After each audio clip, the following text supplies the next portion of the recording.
সরকারকে হোক, ব্যাংককে হোক, যাও যে কাউকে হোক বলে আমাদেরকে ঠিক করাইতে হবে। কারণ এটার সঙ্গে তো আমাদের হাজার হাজার ছেলেমেয়ের ভাগ্য জড়িত আছে, কর্মসংস্থান জড়িত আছে। এখানে একটা টাইলস ফ্যাক্টরি আছে না, সানিটা না কি জানি নাম, কিন্তু বন্ধ হয়ে গেছে না, এখন রুগ্ন হয়ে গেছে।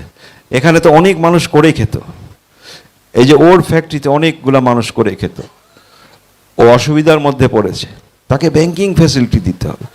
উদ্যোক্তা যদি গড়ে উঠতে পারে, সেই ইনফ্রাস্ট্রাকচার, সেই সুযোগ সুবিধা আমাদেরকে করে দিতে হবে। আমাদেরকে ভবিষ্যৎ প্রজন্মের কথা চিন্তা করতে হবে, আমাদের নিজেদেরকেও ভবিষ্যৎমুখী হইতে হবে। আমরা নীলফামারীকে গড়ব, এইটা হবে আমাদের প্রত্যয়। দেখেন নামই দিছে আমরা নীলফামারী উন্নয়ন মঞ্চ। সবাই চাই আমরা নীলফামারীর উন্নয়ন। আপনারা চান না? আপনারা চান না আপনার ছেলে, একটা সন্তান, একটা আজকে যদি জাপানে পাঠাইতে পারি আমরা তাকে, তাহলে 2-3 লক্ষ টাকা সে উপার্জন করতে পারে মাসে। তো ভাগ্য পরিবর্তন হইতে কয় মাস লাগবে? আপনারা চান না? অবশ্যই চান। কোরিয়ায় পাঠাইতে পারি, সিঙ্গাপুরে পাঠাইতে পারি, এগুলা লোক তো ধরে ধরে আমরা পাঠাইতে চাই, কিন্তু শর্ত আছে। শর্ত হচ্ছে ওই কোর্স করতে হবে, এটা শিখতে হবে, ভাষাটা শিখতে হবে।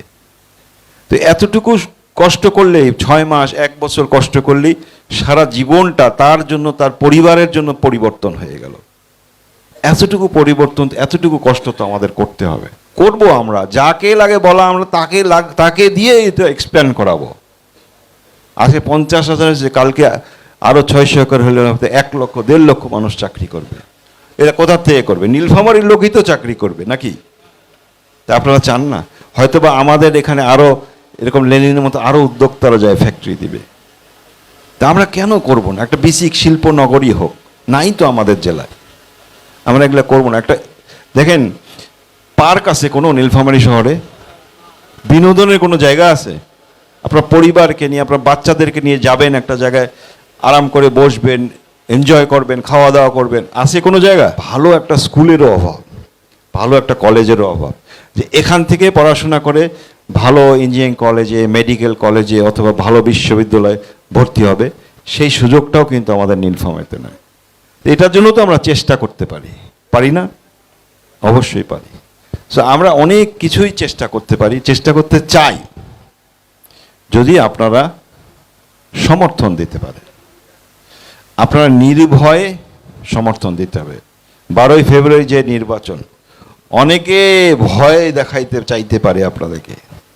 আমার নাম্বার খান টুকি রাখেন, দরকার হলে আমাদের দলের নেতাকর্মীদেরকে চিনে রাখেন।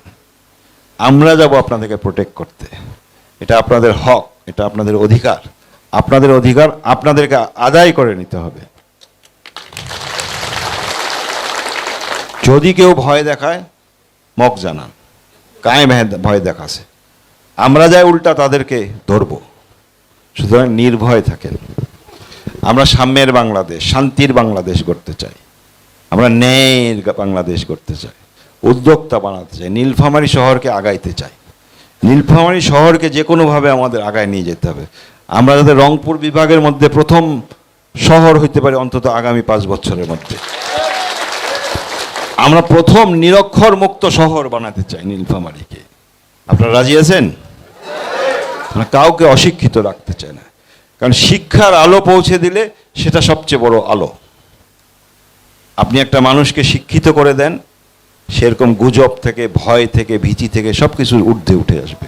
তার যখন আলো থাকবে, সে যদি নিজে আলোকিত হবে, সে তার যখন অর্থনৈতিকভাবে স্বাবলম্বী হবে, সে সকল প্রকার কুসংস্কার থেকে বেরিয়ে আসবে নাকি? সো আমরা এই নীলফামারী দেখতে চাই।